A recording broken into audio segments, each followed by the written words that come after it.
Should Arya be dead? Was she really trying to kill the Waif the entire time? How does Jaime's actor feel about his and Brienne's romance? And was the Waif really going for Terminator?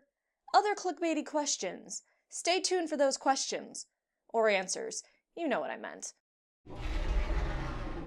So this is Game of Thrones news for the past week. I wish I could have been doing these throughout the entire Game of Thrones season, but my life has just settled, so it's better late than never, I think.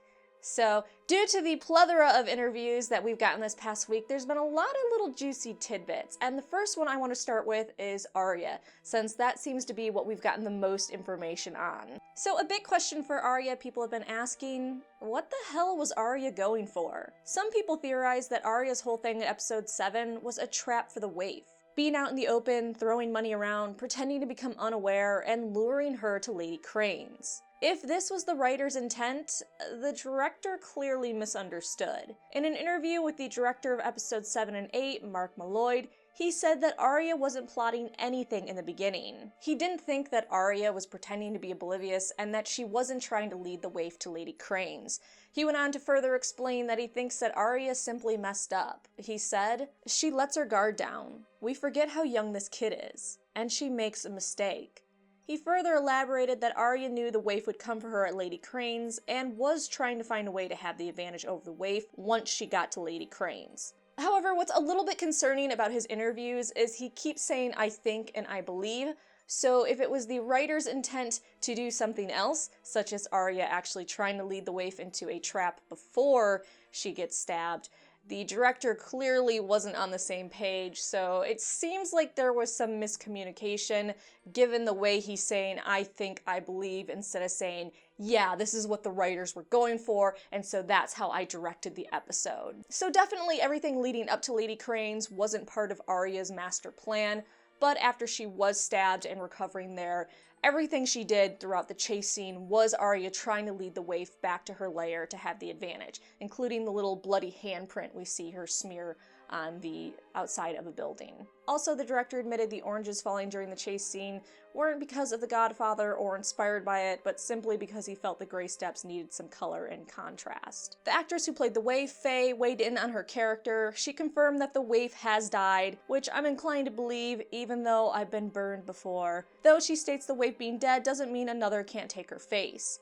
The actress stated that she believes she went against Jaqen a bit in making Arya suffer and bleed out. You think just a little bit? But it wasn't because her character was jealous of Arya, but that she had a very one-track mind, and that's to get the job done right and quick. Which I feel is a funny statement to make, because the Waif not only didn't get her job done right, but she didn't get it done quick. But I guess psychos are usually hypocrites. She also believes that the Waif didn't like Arya in her territory, which actually sounds like jealousy, but you know, maybe Arya killing the Waif did the kindly man a huge favor. Maybe this psycho was just shanking potential faceless men candidates like left and right, and so by Arya killing the Waif, maybe now he can finally keep some fucking employees. You know, the kindly man not riddled with crippling dementia. The Waif's actress admitted that her final chase scene did seem a bit like the Terminator, but that wasn't what she was going for. She just wanted to be really mean. I personally didn't hear about the Terminator Waif comparison until after I put out my review, and now I am absolutely obsessed with it and constantly searching for pictures and gifs of her compared to the Terminator. Jaqen's actor Tom said he believes his character picked Arya out on purpose and that the faceless men have an influence over Westeros and that Arya was their weapon, and that though his character did have a weak moment smiling in pride of how Arya succeeded, he thinks that it may have been her ultimate test, and he's happy he made her into the best contender in Westeros that she can be. Best contender in Westeros, just don't let her get distracted by sightseeing. Tom also believes that his character never thought Arya would become no one, and that really he was just training her to get back to Westeros, and that he actually would have regretted it if the Waif killed Arya. He also said a lot of contradicting things in this interview, so I'm going to list a link to that interview in the video description below and you can read it. It really seems like he kind of had no idea what was going on with his character and he's trying to justify his actions after the thought, and it's just a little bit funny how kind of confused he seems in the interview. Next, should Arya be dead from her stab wounds? The first thought here is it's a fantasy show, and we have dragons and the undead, and we have people coming back to life, so we tend to give a little bit more of a pass when it comes to characters surviving things. And even in dramas in general, things aren't always the way they would be in real life, because we have to make it super exciting. That being said, there does need to be a little bit of consistency, and we do know that we've seen stab wounds, a single stab wound to a character in past seasons in less fatal areas that has killed them very quickly, and we also saw that Roose died almost immediately from his stab wound, but Ramsay's a little bit more of a psychotic killer, so maybe he just really found that sweet spot. That being said, doctors weighed in on whether they thought Arya would be dead or not, and most of them said, yeah, she be dead. A pediatric physician with the US Navy weighed in on his opinion, stating that whether Arya survived was if the knife punctured her peritoneum, which, half those wounds, there will be visceral damage. The doctor goes on to say that he is almost 100% sure that the knife did penetrate that area, and then Arya jumped into filthy water, stumbled through the streets, bled a whole bunch, was given some soup and milk of the poppy, and bandaged up. Assuming there wasn't a trauma surgeon or skilled emergency physician visiting bedside in between scenes, that is the extent of medical care she received. In the morning, she woke up and sprinted through the streets with no apparent effect from the injuries. And while we don't know if it literally was the next day, I highly doubt it took the Waif that long to find Arya at Lady Crane's.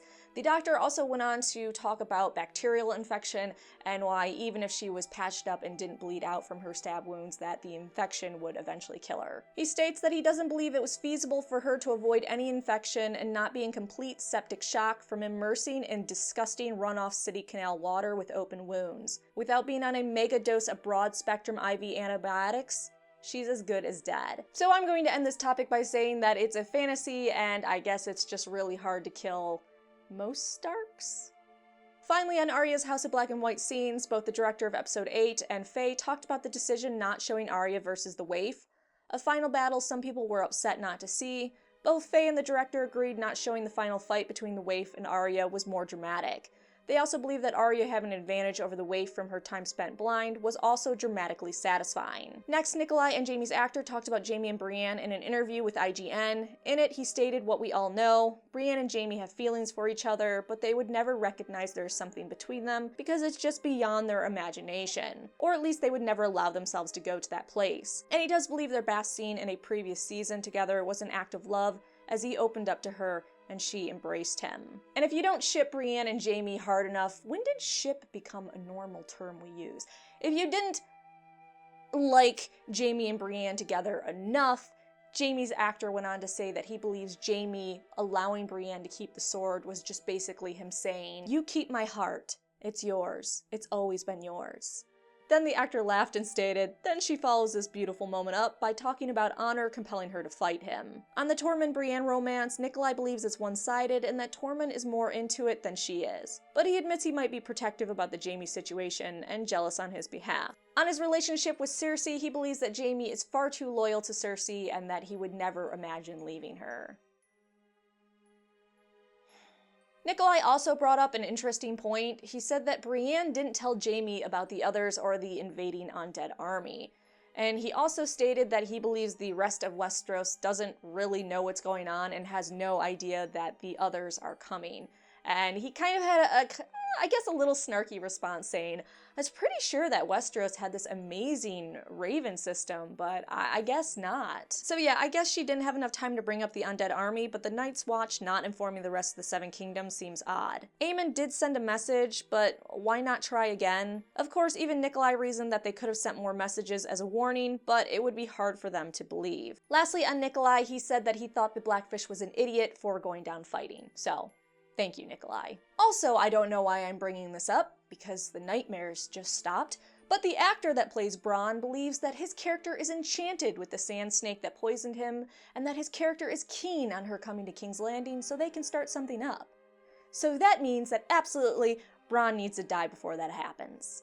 Start the petition, make it happen. On to Tommen. The showrunners confirmed that Tommen is a weak king, but he isn't stupid. He knew his decree to forbid trials by combat was a blow and betrayal to his mother.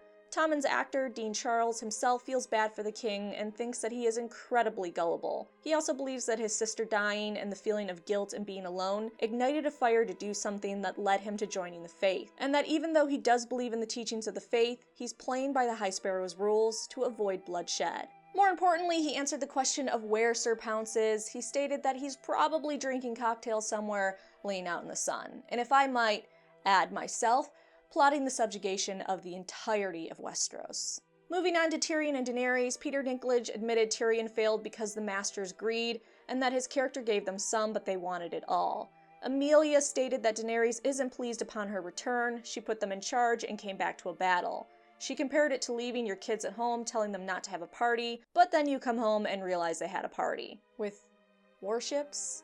I will remind you though, Miss Daenerys, that you are the one that abandoned your friends back in that arena when you just took off on your dragon and was like, okay, thanks, bye. So let's not sling shit at other people. Second to last news on the show, Clive, Blackfish's actor, is recording for a lore video on the history of Riverrun, which is very exciting, and he believes the Blackfish died so not only he could die in his home, but because of his survival's guilt from the Red Wedding, and also to give Brienne and Pod time to escape. He was also happy he died off screen. It meant he didn't have to do any pesky sword work. The director of 7 and 8 added to the Blackfish's death and explained why they didn't show it on screen. They felt the emotional focus should be on his final moments with Brienne and his decision to choose the time of his death, so they wanted to focus on his moment of choice and acceptance instead of the detail of his actual death. Some love that decision, others hate it. Lastly, on show news, Episode 9, Battle of the Bastards, has been submitted to the Emmys for writing and directing, which means Sunday's episode is going to blow our minds. In George R. R. Martin news / book news, while in New York City recently, he met with his agents, publishers, editors, and HBO. Pretty typical, and it most likely means nothing. He has stated before he meets with his publishers whenever they're in the same town. On his meeting with HBO, he said, quote, "It was pleasant." He also confirmed that there's going to be more than one Dampere chapter, so prepare for lots of traumatizing passages. In fake history news, George has said that once he releases his fake history books, it's going to focus a little bit more on the Dance of the Dragons, and he hinted on fleshing out Rhaenyra a little bit more. Finally, George interviewed Stephen King and asked how he manages to write 3 books in 6 months, when it takes him 6 months just to write 3 chapters, which of course was a joke that the internet went crazy with. But he also hinted at how sometimes he doesn't feel like he's a good writer and thinks about becoming a plumber, so I'm gonna go head to the bar. Thank you for watching. Make sure you like this video and come back for more Game of Thrones videos, Star Wars videos, comic videos, and anything sci-fi fantasy related. Hopefully I will release these news videos weekly when there's enough news, now that my life is settled again and my work schedule doesn't suck as much. If you are into my history videos, those will be on a more concrete, steady schedule after the Game of Thrones season is over. Thank you for watching.